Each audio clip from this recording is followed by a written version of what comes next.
Assalamualaikum warahmatullahi wabarakatuh. Hello everyone. Let's introduce myself. My name is Wanti Nawangsari and my student ID number is 94. I'm from Class A. Here I will explain the difference between murabahah, asalam, istighna, hard, rahan, and wadiah contracts.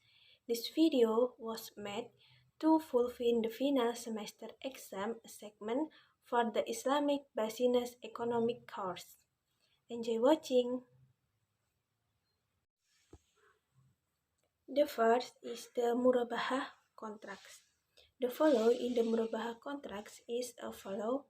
The first start from the customer submission of purchase of goods. At the time the customer negotiates and price of the goods, margin, payment period, and the amount of monthly installment. Second, the bank as a seller filter studies the customer's ability to pay murabahah revisable. When the plan to purchase the goods is agreed upon by the parties at murabahah contracts will be made. The content and the preface of the murabahah contracts at least include various things so that the period of murabahah can be fulfilled in the sale and purchase transaction carried out. And the third, after the contract is agreed upon in the murabahah with the order the bank then purchase goods from the supplier. However, in murabahah without an order, the bank can directly give the goods to the customer because they already have its purchase of goods to supplier in murabahah. With order can be expressed to the customer on behalf of the bank.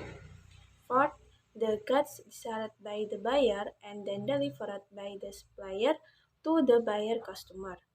5. The document for the purchase of the goods is submitted by the supplier to the bank. And 6. After receiving the goods, the buyer customer then pay to the bank. Payment to bank are usually made in installment of a certain amount of money. The second is the asalam contracts. There will be two types of greeting, namely salam contracts and parallel salam contracts. For greeting, a step flow can be seen in the first image, namely, first, the buyer places an order with the seller. Second, the buyer and seller negotiate and contract greetings. Third, the buyer makes payment to the seller. Fourth, the seller products the ordered goods. And last, the seller sends the goods to the buyer. Next, in the second picture is a parallel salam contracts, where the transaction occurs with three parties.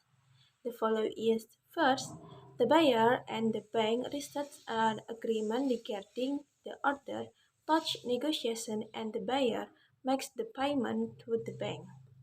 Second, the bank will order goods to the seller and pay in advance. 3. The seller sends and to the bank. And 4. The seller sends the goods to the bank. Next, the bank sends the goods to the buyer. Next is the istighna contract. This contract is almost the same as the asalam contracts, but there is a difference, namely the salam contracts. The goods do not need to be made or processed before being handed over, while the istighna contract is a contract for an ordered item that the goods need to be processed before being delivered. For the payment itself in the istighna contract, it can be paid at the beginning or an end or in installment when the goods are processed. There are two istighna contracts, namely, in figure 1 is a simple istighna contract with the following plots.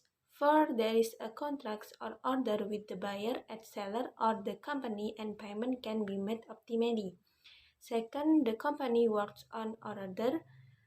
Third, when the order is complete, It is handed over to the buyer, and finally the buyer pays the order. Future more in the second picture, parallel statement can plot is as follows. First, the buyer enter into a contract with a second party regarding ordering goods. Second, the second party enter into a contract with a third party and a manufacturer to make an order. Third, the producer carries out the production of goods ordered by the second party. Fourth, third parties make delivered and billing to the second party. And fifth, the second party submit the order to the buyer. And sixth, the buyer makes a payment to the second party. And finally, the second party pays off the producer. The fourth is the hard agreement scheme. The follow is a follow. First, the customer submit a hard application. Then the bank analyze the customer's request. If the application is approved, the approval can be carried out in a hard contract. Second, implementing Bisnis or needs. Bank provide 100% loans to customer and customers only as members of energy or expertise in the business. Third, if the financing is due, the loan must be returned by the customer and the repayment can be made in installment or all at once. Fourth, the profit on the financed business 100% belong to be the customer. Next is the Rahan scheme or Syariah pawning. The flow of Rahan as follows. 1. Rahin or the pawnbroker enters into the contracts with Murtahin or the pawn shop until the contract takes place. 2. Murtahin gives debt to Rahin. And 3. Rahin handed over the marhun or the pawned cats to Murtahin. The last one is Wadiyah. Wadiyah is divided into two. In figure 1, the Wadiyah yet Amanah scheme.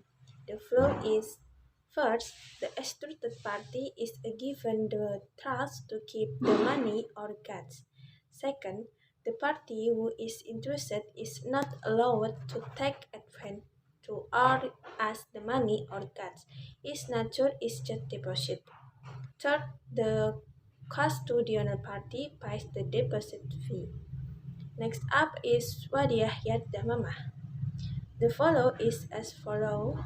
First, the custodian gives trust to the deviant to keep the goods. 2.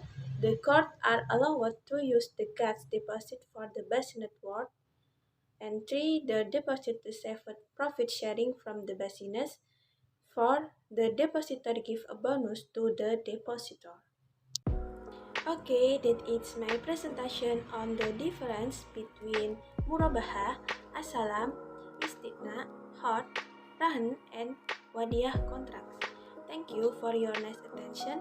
And the last, I say Assalamualaikum warahmatullahi wabarakatuh.